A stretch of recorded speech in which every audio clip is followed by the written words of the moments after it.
Hello everyone, welcome back to RC Robotics. My name is Carl, and in today's video we're going to be looking at the best and the worst micro quadcopters that you could buy for your loved one for Christmas. So, because the festive season is just around the corner, a lot of you are probably going to be thinking about buying a micro quadcopter or a micro drone, FPV drone, for a loved one for Christmas. In the last couple of weeks, I've bought the worst and the best RC micro quadcopter that you could possibly buy. So I thought I would do a little comparison, show you what I like about them, what I don't like about them, and just give you my advice. And if you're stuck on what to think, what to buy for a loved one this Christmas, I'm going to hopefully help you out with that. So let's get over to the bench and let's open up the first box. So here are our contenders. There we go.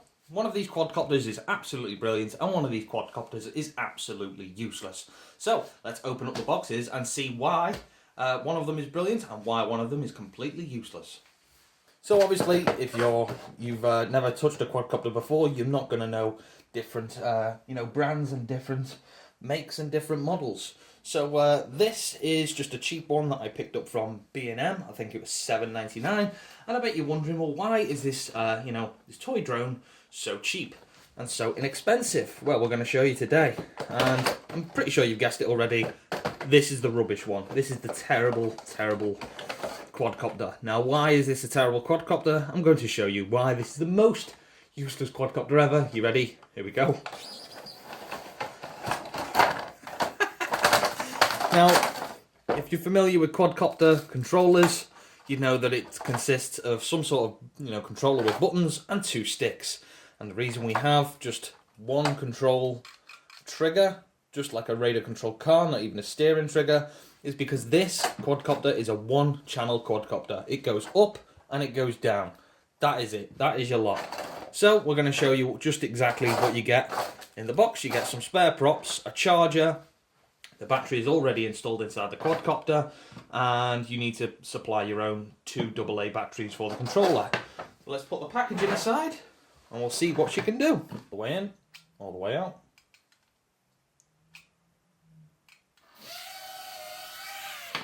That's your lot. That's all it does.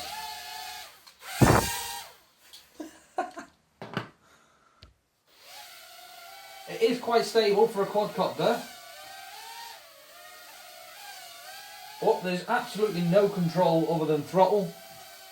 Once it hits a wall, there you go. That's your lot.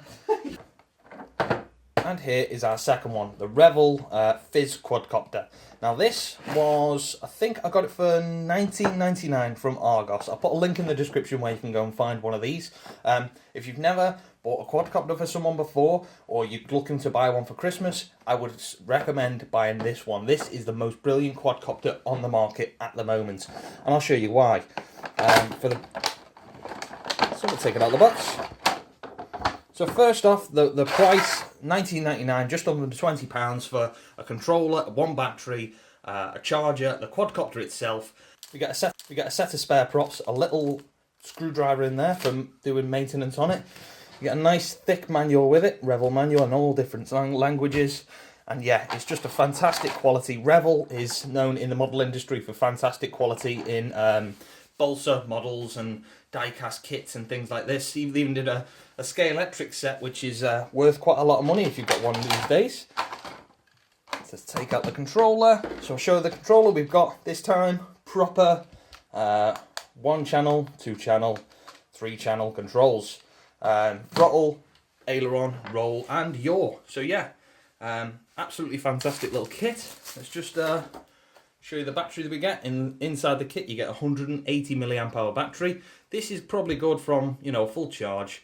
If you're not, if you haven't got an FPV camera on the top of this, you probably get a good 5, maybe 6 minutes out of this if you're not putting too much power into the motors. But if you are going fast around the house, you're probably only going to see about 2 minutes out of that battery.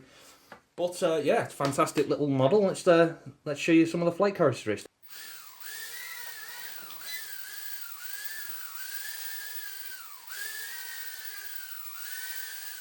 So here we have the Revell quadcopter from Argos, $19.99, and yeah, it is just fantastically stable.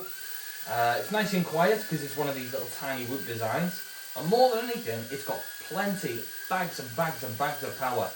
So if you would like to, put an FPV camera on the top of it, no problem.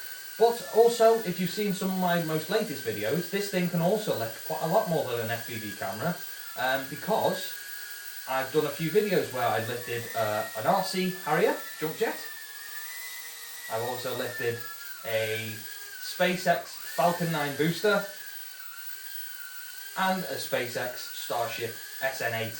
So yeah, I'll pop all those videos in the description if you want to go and check out those videos, just exactly the amount of power that this thing has got. And let's see its agility. So it's got 3 modes. This is bashing the sticks all the way over, as you can see. It's nice and stable for your first time beginners. Then you can give it 30% more, so that it's a bit more agile and you can push it around a bit more. And then for when you set up with your FPV camera, you can set it on the full mode, which will give you 100% of the movement of the quadcopter. Now what just happened there is another reason why, if you're a first timer getting one of these for one of your kids, or I don't know, your husband that's never had one, or maybe your wife, you never know.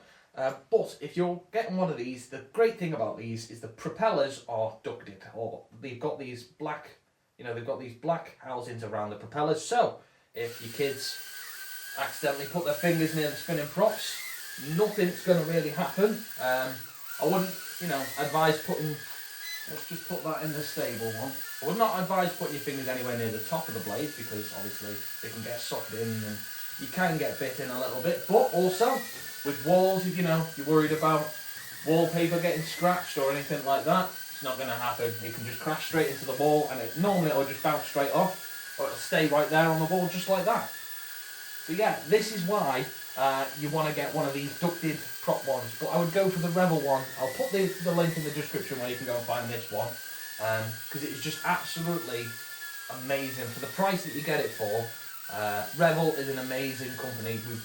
As modelers, we know Revell in the model industry for years, so I would trust them to build high quality, decent, radar controlled goods as well. So yeah, thank you very much for joining us here at RC Robotics, guys. If you like this content, don't forget to hit that subscribe button. It's just up there in the corner. And if you'd like to see any more of my videos, I'll pop one down here and another one just down here. Thank you very much, and I'll see you guys very, very soon. Bye-bye.